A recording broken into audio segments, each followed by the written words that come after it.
Hello my dear friends, hello, good morning. Oil ಇಲ್ಲದೆ ತಿಂಡಿ ಮಾಡಿದ್ದೇನೆ ಇವತ್ತು. ಬಟಾಣಿ ಮತ್ತು ಕ್ಯಾರೆಟ್. ಇದನ್ನು ನಾನು ರಾತ್ರಿಯೇ ಎಲ್ಲ ಸುರಿದು ಕಟ್ ಮಾಡಿ ಅರ್ಧ ಬೇಯಿಸಿ ಫ್ರಿಡ್ಜಲ್ಲಿ ಇಟ್ಟಿದ್ದೆ.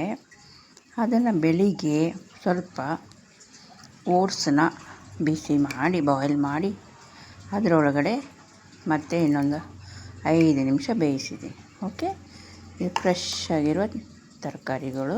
ಓಕೆ, ಮತ್ತು ಓಟ್ಸ್, ಇದು ವೈಟಮಿನ್ ಮಿನರಲ್ ಎಲ್ಲ ಇರುತ್ತೆ. ಟೇಸ್ಟಿಗೆ ಒಂಚೂರು ಕಲರಿಗೆ ಕೇಸರಿಯನ್ನು ಹಾಕ್ಕೊಳ್ಳಿ. ಇದು ಗುಡ್ ಫಾರ್ ಹೆಲ್ತ್ನು. ಇದು ಅಷ್ಟು ಕೇಸರಿ ಇದೆಯಲ್ಲ, ಅದನ್ನು ಸ್ವಲ್ಪ ಹಾಕ್ಕೊಳ್ಳಿ. ಟೇಸ್ಟಿಗೆ ತಕ್ಕ ಹಾಗೆ ಸ್ವಲ್ಪ ಜೀರಿಗೆ ಮತ್ತು ಪೆಪ್ಪರ್ ಮತ್ತು ಜೀರಿಗೆ ಇದ್ದರೆ ಒಳ್ಳೆಯದು. ಓಕೆ, ಇದನ್ನು ಹಾಕ್ಕೊಳ್ಳಿ. ಇದಕ್ಕೂ ಹಾಕ್ಬೋದು. ಆಮೇಲೆ 3 ಮೊಟ್ಟೆ ಬೇಯಿಸಿಟ್ಟಿದ್ದೀನಿ. ಇದು ಅಷ್ಟೇ, ಎಲ್ಲನೂ ತಿನ್ನಬೇಕು. ಎಲ್ಲೋ ಪಾರ್ಟು ವೈಟ್ ಪಾರ್ಟ್ ಎಲ್ಲ ತಿಂದ್ರೇ ಒಳ್ಳೆಯದು, ಆರೋಗ್ಯಕ್ಕೆ ಒಳ್ಳೆಯದು. ಅಂದರೆ ಗುಡ್ ಕೊಲೆಸ್ಟ್ರಾಲ್ ಇದರಲ್ಲಿ ಇರುತ್ತೆ. ಇದನ್ನು ತಿನ್ನಿ.